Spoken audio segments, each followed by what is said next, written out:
Have you ever felt that your child is stuck in worry mode and no matter how much you reassure them, nothing seems to help? I got this question last night from a mom and I gave an answer, but I thought it really deserves a longer answer. And I know that so many parents go through this because our children do get stuck in worry. So that's what we're going to talk about today. So here's what that looks like. Sometimes it looks like your child asks the same question over and over. What if I get it wrong? What if they don't like me? What if something bad happens? And you give them a logical answer, and then they ask it again 30 seconds later. It's like their brain is a hamster wheel, and they are running full speed but never getting anywhere. And you feel that pain for your child. Your heart breaks because you can't seem to help them break free from worry. Here's the thing. Logic won't stop the worry cycle because worry is not a problem of thinking or not knowing. It's a problem of feeling overwhelmed by uncertainty or of not feeling safe. Before we talk about why your child worries so much, I want to distinguish between worry and fear. Fear is more specific, as in, I'm scared of the dark. Worry, on the other hand, is more open-ended, as in, what if something bad happens? Worry feeds on uncertainty. The less control your child feels, the more their brain fills in the blanks of the what-if scenarios. So here is generally what that loop of worry looks like. First, your child's brain detects a problem, and they ask a question for reassurance. You answer, and it helps for a second, but then the question comes right back. For older children, they may not even ask out loud. They may just go over it and over it in their minds, coming up with question after question.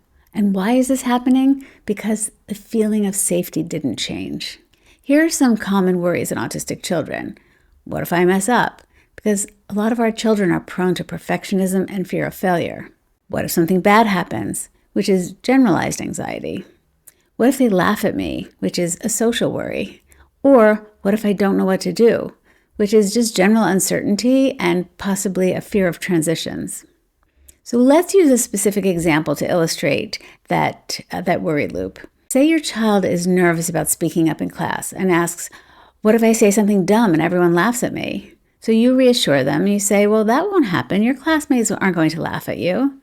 They feel better for a moment. And then they say, well, but what if I do mess up? What if someone does laugh? So you try again. Your teacher won't let that happen. By now, their brain is spiraling. But what if she doesn't notice? What if I freeze up and everyone stares at me? So why does this happen? It's because their brains are not searching for an answer. They're searching for guaranteed safety in a situation where uncertainty exists. And since no one can guarantee that no one will laugh, the worry loop keeps coming back. Reassurance is a temporary band-aid. It teaches their brain to ask again rather than helping them tolerate the uncertainty. Instead of aiming for certainty, we need to help them feel safe with not knowing everything for sure. If offering reassurance doesn't help, what you can do instead of trying to shut down the what-ifs is help your child build confidence in their ability to handle uncertainty. Here are some things you might consider saying. First, you want to validate their feelings. I know this feels really uncomfortable. Then you might ask, if you do mess up, what could you do?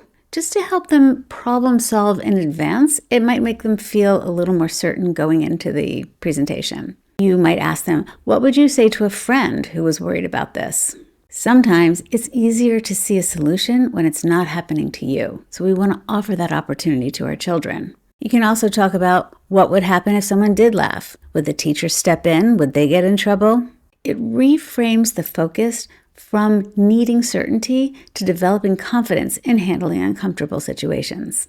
And that shift is so important because we really can't give them certainty. If they say, what if I mess up? We can't guarantee that they won't. So it's so important that they learn to handle that discomfort. Another tool to help them manage worry is to help them look back and think about what used to worry them. Help them see and appreciate the progress they have made. So we want to help them reflect. Remember when you used to worry about X, whatever X is for your child. So maybe you used to worry about not having friends on the playground or something like that. And ask them how they feel about it now. Of course, you have to choose something where they've made that progress, but there will be areas where they don't worry anymore.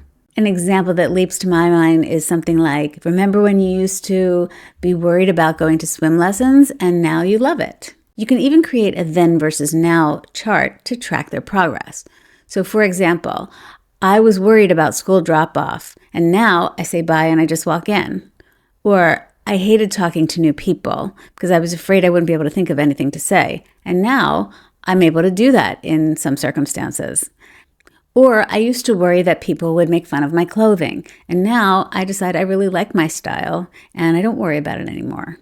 Seeing progress in this way, actually written out, can help them build the confidence to know that they can handle new worries when they arise. All right, so last, let's talk about what happens when their worry comes true, because sometimes that does happen.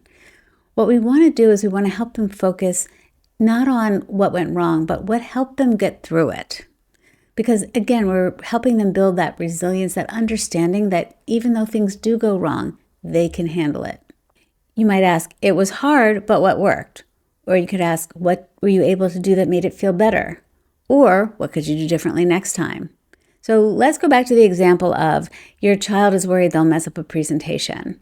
And they did. They forgot a line or a paragraph. So you could ask them, so when that happened, did anyone get mad at you? Probably not. And did you keep going? Yep. And how could you handle it next time? Maybe practice a little more, maybe take a deep breath when they got nervous. And this works because it teaches them that even when things don't go perfectly, they're okay. So wrapping up, your child's worry isn't about needing better answers or more reassurance. It's about needing to feel safer in uncertainty. And those are skills that we can help them build step by step. I would love if you would drop in the comments maybe something your child used to worry about that they don't worry about anymore and how you help them do that. Because it's really important for us to remind each other that progress is real. I hope this is helpful for you, and I'll see you in the next one.